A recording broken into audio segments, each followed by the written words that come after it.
अर्धरात्रि का समय, ठाकुर जी ने अपने बड़े बड़े काजल लगाए आंखों में, कानों में बड़े बड़े कुंडल पहन लिए, सिर पर स्वाफा बांधा, ऊंची ऊंची धोती पहनी और पुरानी सी उधरी हुई सी बगलबंदी पहनी और हाल में लालटेन लेकर के एक स्वाफा सा डाल के बिल्कुल ग्वारियां जैसा भेष बना लिया ठाकुर जी ने।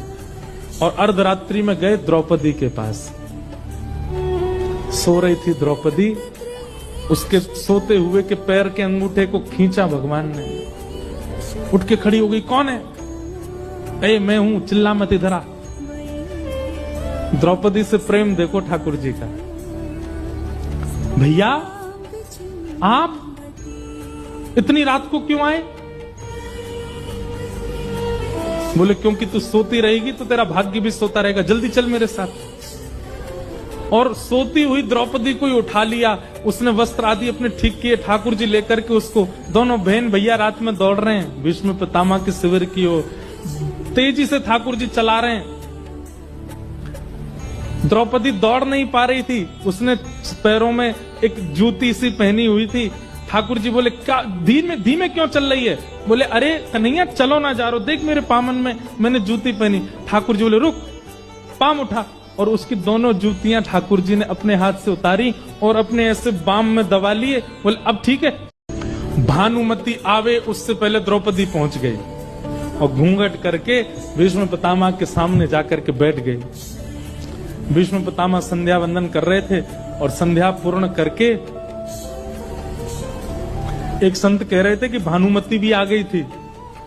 भानुमति घुसने वाली थी, ठाकुर जी दौड़े दौड़े वहां के पास गए। बोले अरे आप यहाँ क्या कर रही हो? बोले मैं ठाकुर जी ने रूप बदल रखा था, पहचान में आ नहीं रहे थे। बोले मैं तो आपको ही ढूंढ रहा हूं इतनी देर से। बोले क्या हुआ? बोले दुर्योधन को हृदय में पीड़ा हो रही है, बहुत जोर से आपका नाम बोल रहा है, जल्दी जाओ उसके पास। भानुमति बोली अब जिसके सौभाग्य का आशीर्वाद लेने आए उसी को ही अटैक पड़ रहा है तो चलो। दौड़ करके भानुमति गई दुर्योधन के पास और वहां दुर्योधन चुपचाप बैठा था, शांत। भानुमति जैसे ही पहुंची, पतिदेव स्वामी क्या हुआ? बोले क्या हुआ? तो लिया ही आशीर्वाद, भीष्म पितामह मिल लिए? नहीं, मुझे तो एक ग्वारिया मिला, वो बोला कि तुम्हारे हृदय में दर्द हो रहा है, मैं तो दौड़ी। अरे तूने क्या किया? जल्दी जा दौड़ के। इतने में तो खेल कर दिया ठाकुर जी ने। अंदर द्रौपदी गई हुई थी। भीष्म पितामह के नेत्र खुले, अपनी माला को नेत्रों से लगा करके और तुरंत अपने हाथ में जल लिया। आ गई भानुमति? द्रौपदी बोली